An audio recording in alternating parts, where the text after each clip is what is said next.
Remember when everyone dragged DanTDM for being jealous and dramatic about Lunchly?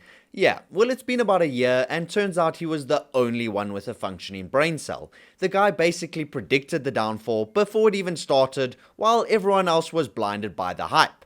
And now with moldy cheese, failed sales, and a product that's basically disappeared from existence, brand new to the world. Here we go.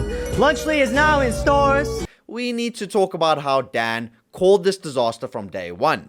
So if you somehow missed it, back in September 2024, three of YouTube's biggest names, MrBeast, Logan Paul and KSI, decided to team up and create Lunchly, a lunch kit for kids, because apparently when you're a multi-millionaire influencer, the next logical step is selling processed food to children. They marketed it as a healthier alternative to Lunchables, which is like saying a punch to the face is a healthier alternative to a kick in the teeth. Sure, technically one might be better, but you're still getting hurt either way. The whole thing was packaged as this revolutionary product. They stood there doing ingredient comparisons like they were about to cure childhood obesity. Even going on about their pizza uses real cheese, that Prime has more electrolytes, like, cool bro.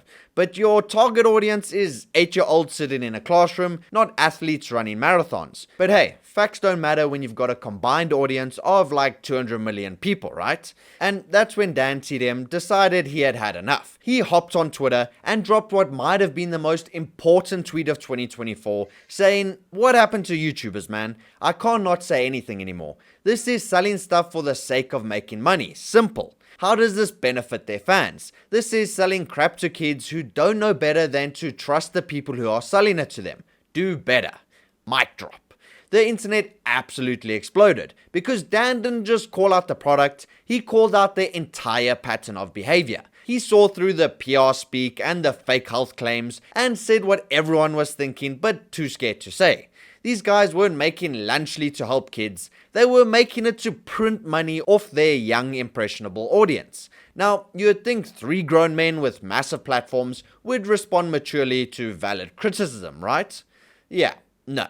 They absolutely lost their minds. KSI was the first to crack, quote tweeting Dan with a picture of Dan's old toy line saying, "Looks like crap to me, how does this benefit your fans?" As if comparing toys to processed food made any sense whatsoever. Dan's toys were Minecraft themed merchandise that actually related to his content, whereas Lunchly was just three dudes slapping their names on a lunch tray, but KSI really thought that was a gotcha moment. Although Twitter immediately cooked him alive. Fans jumped in faster than you can say ratioed to point out that Dan's toys were just a sponsored deal from years ago and he didn't own or profit long term from them. Meanwhile, KSI literally sells his own toys, his own energy drinks, and now this lunch kit. So the hypocrisy was out of this world, and Dan, he didn't even respond. He didn't have to. I mean, the internet pretty much did it for him. Then Logan Paul decided to join the circus. He posted some nonsense about how they spent their lives building their brands, and now they want to build businesses. He said people didn't complain when Lunchables allegedly had lead in them, but suddenly everyone's mad when they make a better version. First of all, Logan, you're the last person who should be talking about better versions of anything. This is the same guy who gave us CryptoZoo, where people lost hundreds of thousands of dollars, and the same guy whose Prime drink has been sued for containing forever chemicals and misleading caffeine content. But sure, tell us more about commitment to quality. Honestly, the funniest thing about Logan's response was when he said, "Then don't eat it," as if that somehow addressed the criticism.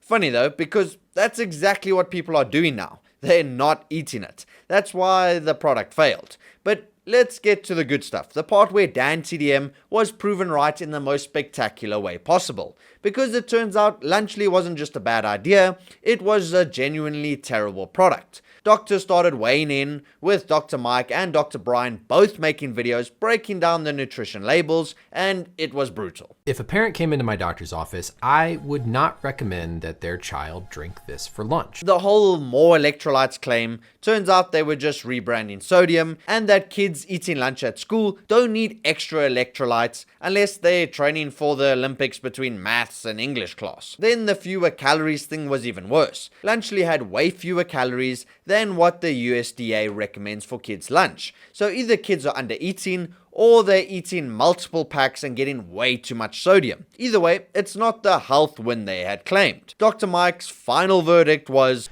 "It's clear Lunchly, just like Lunchables, misses the mark too many times to be considered meaningfully healthier, at least in my opinion." But wait, it gets better. Remember how they bragged about using real cheese instead of Lunchables' cheese product? Yeah, that backfired harder than fireworks in a closed room. Because within weeks of launch, people started finding mold. Shooting a video comparing Lunchly to Lunchables, and I opened the first package, which was supposed to be good until December 8th. And not just a little bit of mold. We're talking full-on fuzzy green colonies that look like they were auditioning for The Last of Us. Parents posted videos of opening freshly packed lunch kits, properly refrigerated, not even close to the expiration date, and still finding cheese that looked like a science experiment. Even Rosanna Pansino, who's been on a mission to expose MrBeast, opened one on camera and found mold. The kit was supposed to be good for another 2 months, but there it was. Moldy cheese staring back at her like it had a personality. She posted it on Twitter, called it disgusting and unsafe for children, but she wasn't alone. Reports flooded in from across the country that this wasn't a once-off manufacturing error, this was a pattern.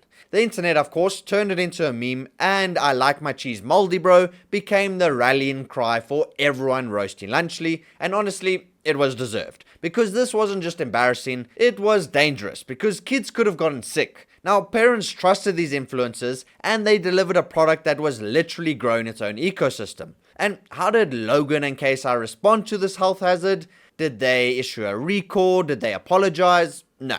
They just made jokes about it. Logan literally said, "Yeah, like I like my cheese moldy, bro." Meanwhile, MrBeast stayed completely silent, and then 9 days after radio silence, while parents were finding mold in products with his face on them, he finally addressed it. But it was the most corporate non-apology ever. "We're investigating supply chain moisture issues." Translation, we have no idea what we're doing, but we're hoping you forget about this. And so the downfall of Lunchly started. Stores quietly pulled Lunchly from shelves. There was no official recall, but leaked Walmart emails showed they'd issued a voluntary quality hold, which is corporate speak for "this product is a disaster, get it out of here." And just like that, the revolution was over. But let's talk numbers, because this is where it really gets satisfying. Lunchly made about $92 million in its first year. Now, that sounds like a lot, until you remember they publicly claimed they'd hit $1 billion. So they missed their target by over $900 million. That's not just falling short, that's face planting into concrete. And by the third quarter of 2024, their revenue had dropped 64% compared to the previous quarter. So for a new product with this much hype, that's the beginning of the end. I mean, Amazon even started burying Lunchly under generic store brand crackers. Whole Foods never even stocked it, and Kroger shoved the leftovers into clearance bins right next to the dented cans and expired granola bars. So the product that was supposed to change the lunch game couldn't even stay on shelves for a year. And through all of this, DanTDM never said another word, because, well, he didn't have to. He made one tweet, dropped the truth, and walked away while the whole thing collapsed exactly like he predicted. Which, honestly, is probably the most gangster move I've ever seen. No follow-up tweets, no "I told you so", just pure silence while his point proved itself. So yeah, DanTDM was right about MrBeast, he was right about Logan Paul, and he was right about KSI. He saw 3 influencers trying to exploit their young audience with a product that didn't benefit anyone except their own bank accounts. He called it out when no one else would, and he was vindicated in the most spectacular way possible. Now, the whole Lunchly disaster proves something important. Fame and influence can get you pretty far. It can fill shelves, generate hype, and even make you millions in the short term. But it can't fake quality. It can't hide mold, and it can't fool parents forever. Eventually, people flip the box over and read the label, see the green fuzz, and when they do, the hype no longer sells. This is proven by the fact that Lunchly is basically dead now. The website's still up, sure, and you might find a kit or two on Amazon if you look hard enough, but compared to the billion-dollar dream, it's officially expired. No pun intended. Leaving this trio silenced and pretending this never happened. But we remember. And most importantly, DanTDM's tweets will live forever as the moment someone finally said what needed to be said. So the next time an influencer tries to sell you something and claims it's for the fans, remember Lunchly, remember the mold, remember the lies, and remember that DanTDM was right all along. But let me know what you guys think in the comments. Do you think MrBeast, Logan, and KSI learned anything from this disaster, or are they just gonna try with another garbage product? Drop your thoughts below, and I'll see you in the next video. Peace.